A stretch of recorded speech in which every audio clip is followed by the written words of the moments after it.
another round of Drive-In Double Feature. Mhm. Another waiter, another round, please. Yes, please. Hello and welcome to Drive-In Double Feature Podcast. I'm Nathan.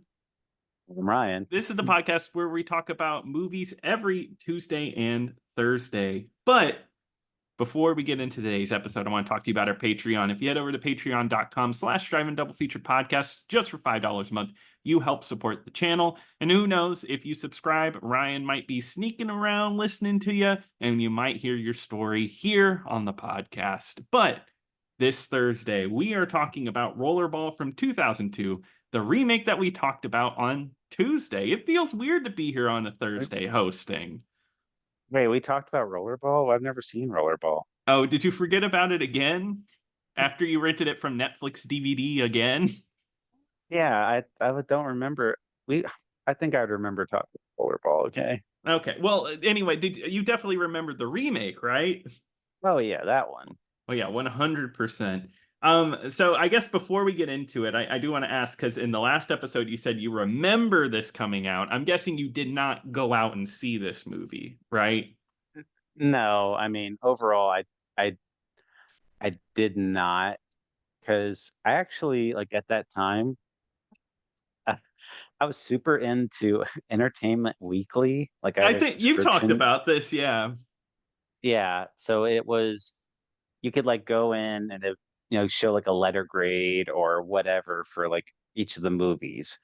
And I had a subscription at the time of 2002, Hmm. and I remember Rollerball had a very low ranking at the time. I can't remember, but it wasn't good. And I was kind of like, oh, let me steer clear of that one. Entertainment Weekly would never lie to me. And then, Oh yeah, and no.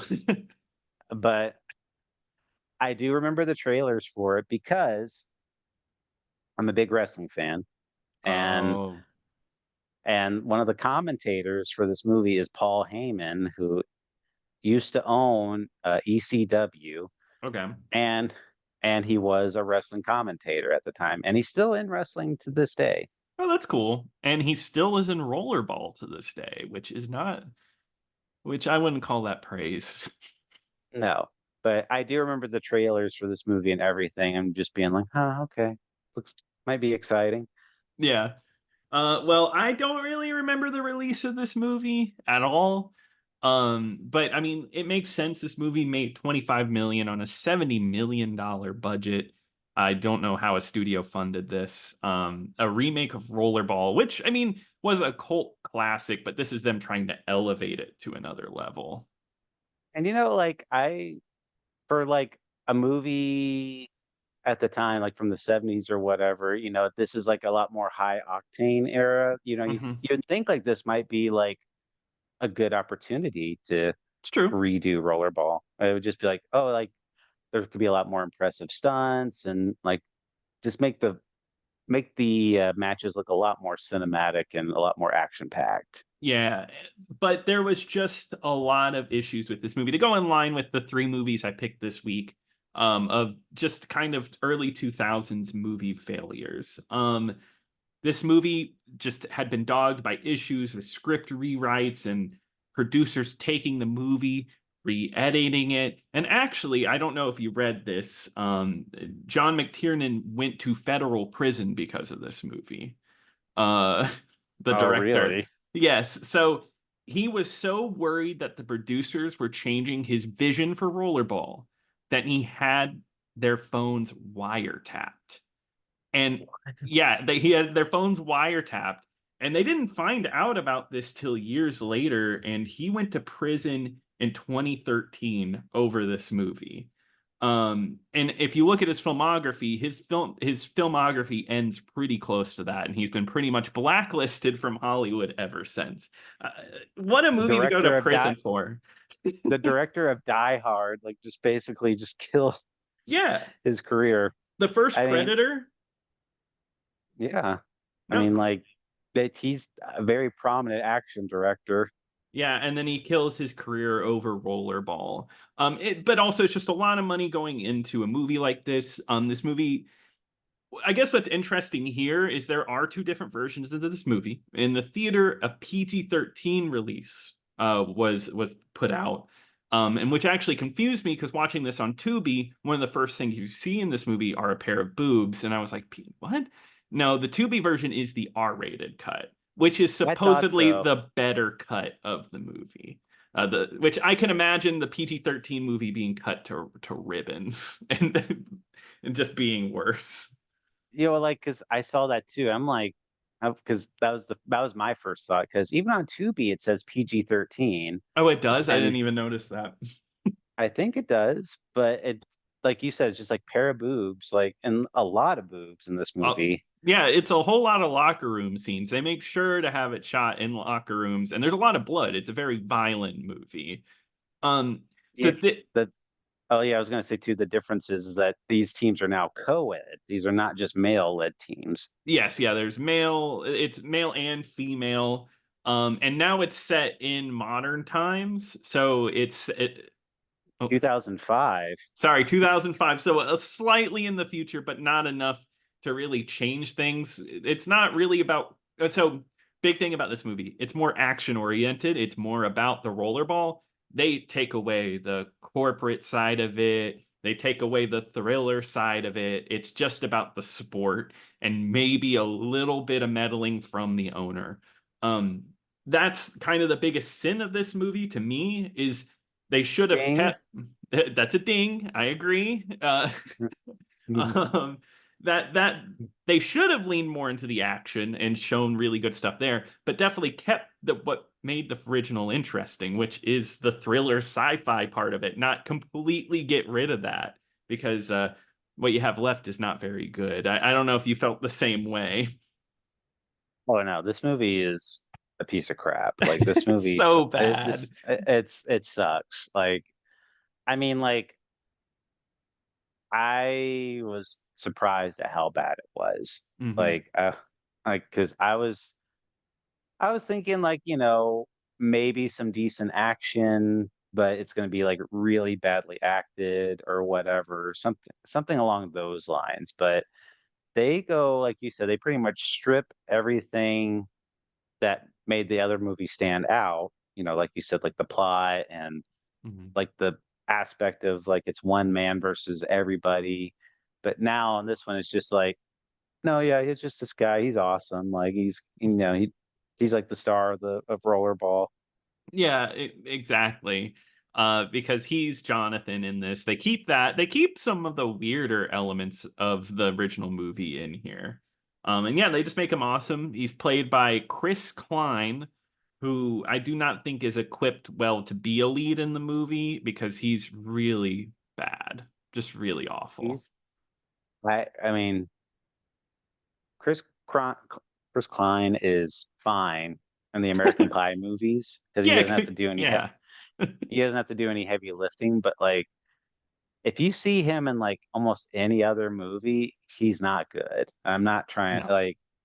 like I remember he was in that you remember that Chun-Li movie? Like that Legend of Yeah, Street Fighter? yeah, Street Yeah, Fighter: The Legend of Chun-Li. he was in that as Charlie, like, Oh. Guile's friend or whatever, and he is really bad in that. Oh, I'm sure. I mean, that movie's just awful anyway. No, he's not like an actor I'm really gonna go out of my way to watch, and I think most people agree. I don't even remember. Does he do anything anymore? I'm sure. I Hallmark? I don't know, maybe. Oh, in 2019, he was in Benchwarmers 2. So Oh, that Rob Schneider movie? yeah, yeah. The just what we needed, right? I didn't Uh know they made a sequel to that. yeah, straight to DVD. Good God. How careers turn, and he was starring in a movie, a big flop. But yeah, so he does play Jonathan in this one, and the movie opens with an action scene where he's luging down a street luging, dodging stuff. It's fine. I was watching it at first and I was like, this is just a typical 2000s action movie. I Whatever. thought the same thing. I had the same thought. I'm like, this is so 2000s watching Yeah. this scene. Yeah, and you know what? I can deal with that. At least I might have some fun. But then it gets to the rollerball, which is similar, but maybe a bit more extravagant. It's I'm not going to go through and explain all the rules of rollerball, but the court is just a little crazier. Now you have to jump and hit a target, which explodes whenever you score. Um, but the action scenes in this movie are shot and edited very poorly. I thought the action was really hard to follow. I tried to follow the sport, but it cuts every second, and I personally just could not really it just couldn't wrap my head around what was even going on. Oh, and they do like a really cheap trick in this movie too, where Hmm. there's a lot of characters that wear helmets or like Yeah. these very they were like our masks or whatever, so that way you can't tell which player is which because it's just like they're all running around. So you the only one you could really follow is just Jonathan because he's like the only one that stands out among everybody, but you can't tell anything. And I like too in like the beginning, they try to go for like this really in-depth like analysis of the game. It's like, so you go around the track and you have to hit this ramp and you have to, he's like, but you know what? At the end of the day, you just take the ball, you get into the target. Boom. Like, Yeah, which is funny. It's like, hey, for all you guys not paying attention, this is how you do it. yeah. Yeah, and I mean, I guess that makes it easier, but I thought all of the rollerball sections were just pretty bad, which sucks because that's a good chunk of the movie is all of the rollerball games, all of that action. All the pieces in between is about the owner of the sport, which the sport, honestly, I don't understand what it's all about. It's like in Russia, right? It's like in Russia specifically, Kazakhstan. Kazakhstan, thank you, which is treated like a horrible hellscape of a place, and that's where everything takes place. This owner owns people that own like mines and different corporations that take care of the rollerball business. It's kind of messy. At least that's how I felt about it. And he's pretty much the bad guy of this movie. He gets people hurt, he gets people killed because guess what? The ratings go up. Easy stuff. Yeah. It's Jean Reno. And like you said, it's just like they're watching like a game and there's a scene where one of the players gets injured really badly to the fact that they almost die. Hmm. And they watch like the little they have a little meter like showing like Yeah. how high the ratings are like live. It's like, oh, look, the ratings, they're going up. Like Hmm. people love this stuff. And there's no aspect of this movie of like, oh, we need to get Jonathan to retire. It's just we need to make rollerball more violent. Yeah, and that's the thing. They later they cut the strap on a helmet so someone like actually dies on court and they find out like, oh no, they meant for this to happen. Um and so that's kind of Chris Klein's thing is he's starting to realize, oh, something bad is happening here. This sport is rigged.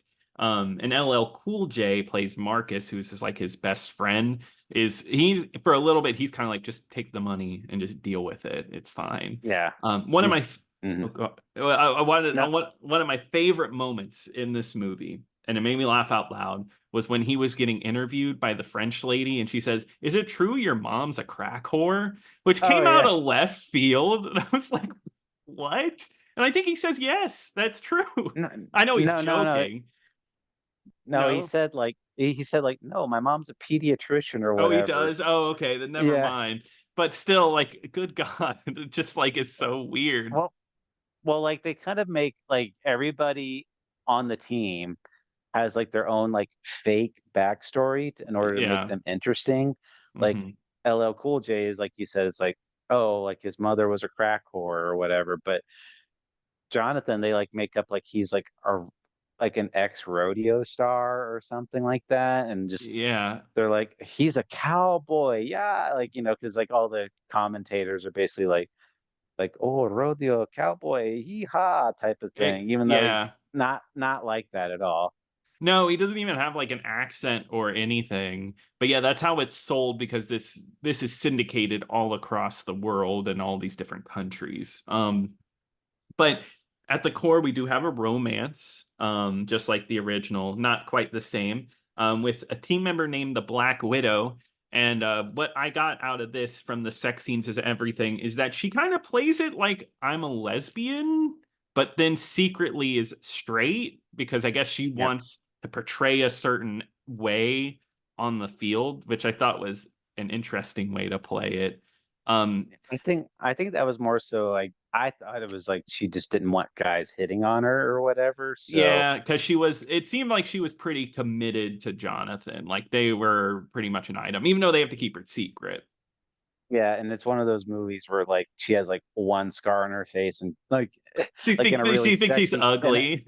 yeah, like in a really sexy spot or whatever, like on her eyes, like I'm hideous. Like nobody could ever love me. And I'm Yeah. like, come on. Because it reminded me of Ready Player One, Oh, yeah. which like if you read the book, it's supposed to be like this girl has like this huge splotch on like Hmm. half of her face.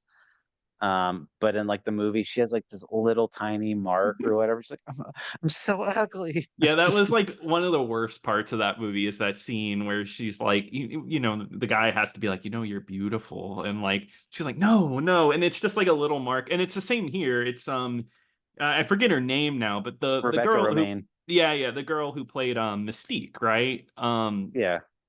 So, and she just has like a scar on her eye. It's really absolutely nothing. But Chris Klein's like, I know why you turn your head to the left side, which is, I don't know. I hate it, but a bad plot point. But the movie gets really bad whenever they try to run away. And I just think it's the way it's plotted because he finds out that they're just killing people or hurting people more.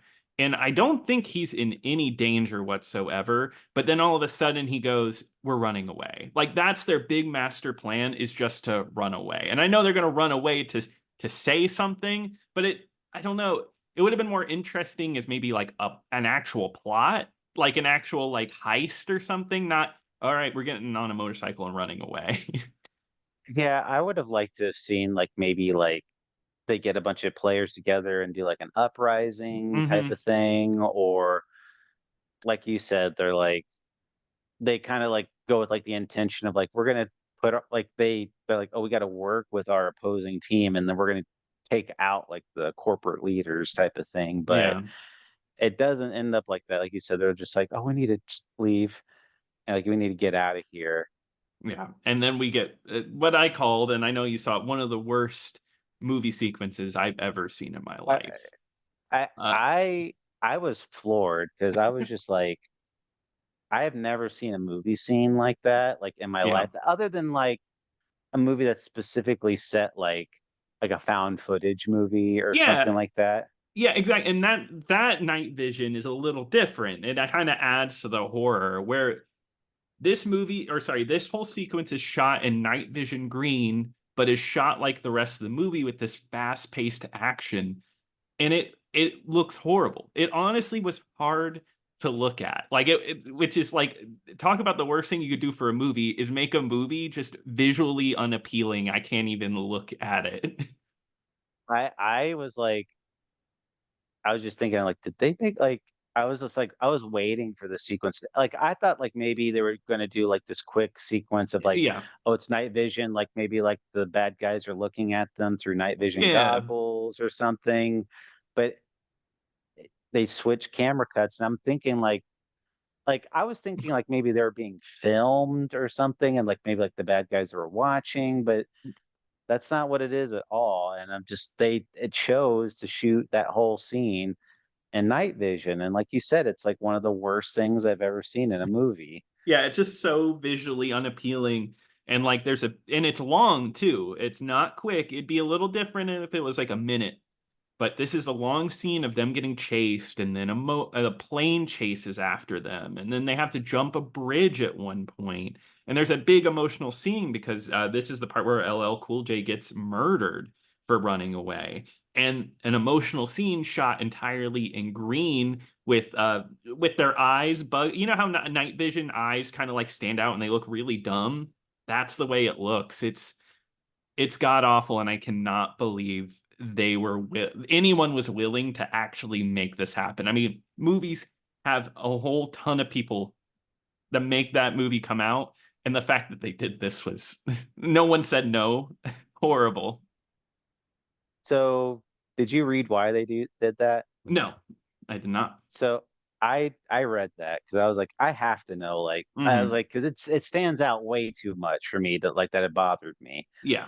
And so what I read, because like you said, this movie was test screened Hmm. and it did really bad on test screens. Makes And sense.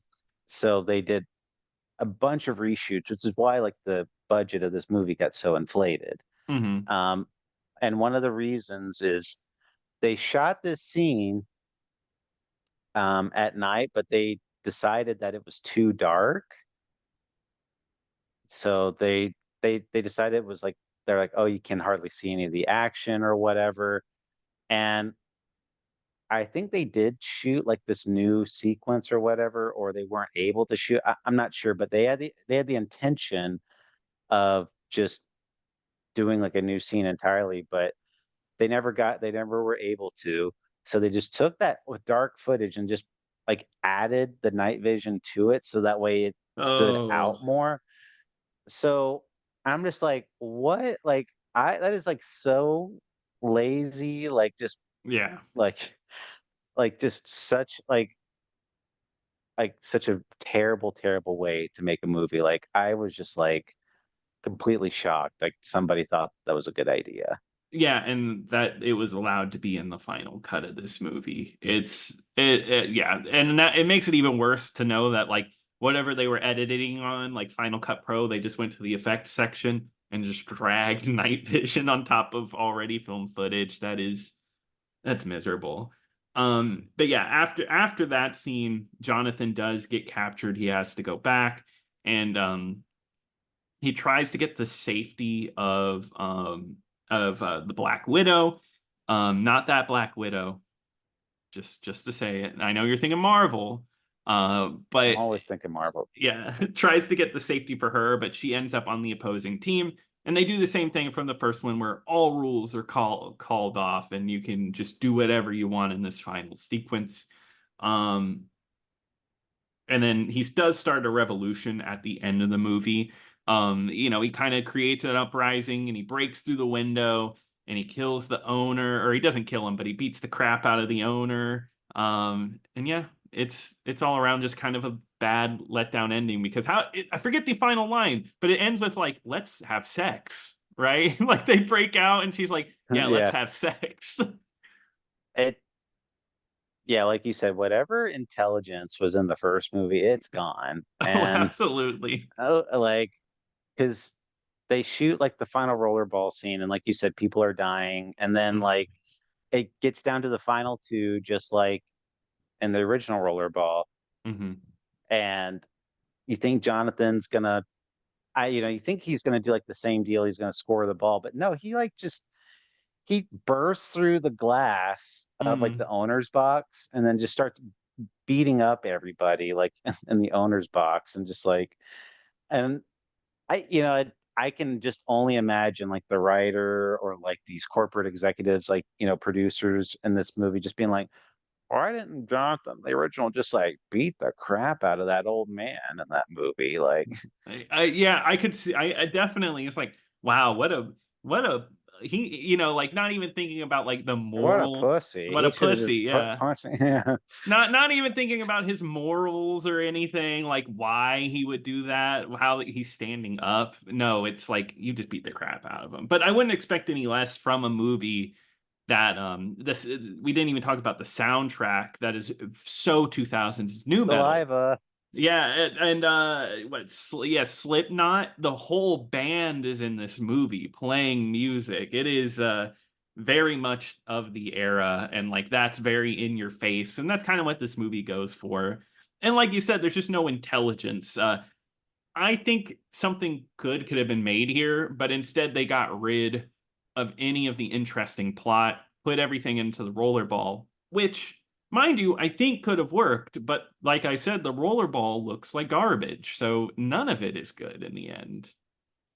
It's the thing. Like, it's shot so terribly. I'm like, if you want to take out any of like the story elements and you're like, we're gonna go full on action, then I would have gone like all in on the Yeah. rollerball and like made it like so where the whole movie is about rollerball, and even take out like maybe even like the social aspect, or just just something like that, where it was just like we're going to go all in and make it look like balls to the walls crazy, but Yeah, they because that don't could have been really. fun. They don't. It's just they keep it very like, oh man, like we gotta like break out somehow, but they do like the dumbest thing ever, and they just their biggest thing is like, oh, let's get on like a bike or a truck and just ride out of here. And like even back then, like LL Cool J scene is totally just unceremonious. Like the like whatever drama they have, it's just totally gone, and it's just so dumb. And like you said, it's just pure violence. Just like forget the social uprising crap. Like, we're just gonna kick some ass type of thing. Exactly. It just misses the point, and like, and still is just like, it just doesn't do anything right. It's one of those movies that I fully don't recommend. Don't waste your time. It's a movie that visually you can't look at for part of. So why the hell would you watch it? If anything, watch it just so that way it'll improve your love of the original Rollerball. I think it does help, I'll be honest with you. It's like, oh, now Because I know what I liked about the original. because yeah, like that's kind of I felt I was kind of like I was expecting a little more from that, but I didn't hate it. But then like you watch this, and you're just like, wow, that movie was a lot better than I thought it was. Like, Yeah. Like it makes you feel like, oh, it's harder to make like a good movie, isn't it? Like, or maybe it honestly, no, I said that and I'm gonna take it back because we watch plenty of bad movies here, and this one is like it's not as bad as Wired, of course, but it is on another level of like bad movie. Like it's just something completely different. oh yeah, it's very much just kind of like I can't believe like somebody thought this movie was a good idea. Like that, like, can you imagine like you're like a studio executive and you watch like the final cut of this movie or whatever, like the one you're gonna release to theaters, and you just be like, yeah, that looks great. Yeah, you know what? It probably was. They had wasted so much time on reshoots and everything that they're probably just like, just get this thing out, just to Which release it. which I mean, to be fair, I believe this movie was released in February of It was, 2002. So, which January and February, are usually where movies go to die type of yeah, thing. it's dumping ground season. So that's probably why. Exactly. It was just released, which is nice because at least movies were released in this time rather than nowadays where like they'll just Warner Brothers will just be like, you know what? No one gets to see this movie. We won't release it, which is insane to me. Um, but yeah, I guess that wraps it up for Rollerball week. What an interesting week. But I think next week we get back to our series, and I guess I'll Yep. just introduce mine since we did finish up Dirty Harry and we're getting into a new one. I've been planning on doing this one for a while because I'm a fan of the series, so let's just do it. We're gonna be talking Saw. Let's get into it. So we are gonna go through all of the Saw movies. And that means we get to start with the first one from 2004, which is streaming right now on Plex for free. So you can watch it over there. But Ryan, what are you picking? I'm interested in I hearing. I can't wait for Saw. I know that, but um, I am not going to start a new theme just yet. I'm going to Okay. hold off, but I am going to keep it within that same category. We are doing another giant monster movie. We're going to keep it in Europe, Oh, Nathan, okay. and we are going to be talking about the movie Reptilicus, which is free on YouTube. Oh, nice. All right. I'm always excited. You know how much I love European monster movies. I mean, the Europeans know two things: wine and giant monsters. Oh, you forgot good food, of course. Well, that's specifically the UK, I would say. Just delicious, Hmm. delicious food. hmm Absolutely. But if you want to email us, you can email us at drivingdoublefeaturepodcast@gmail.com. You can head on over to Patreon and help support us there. But until next time. Until next time.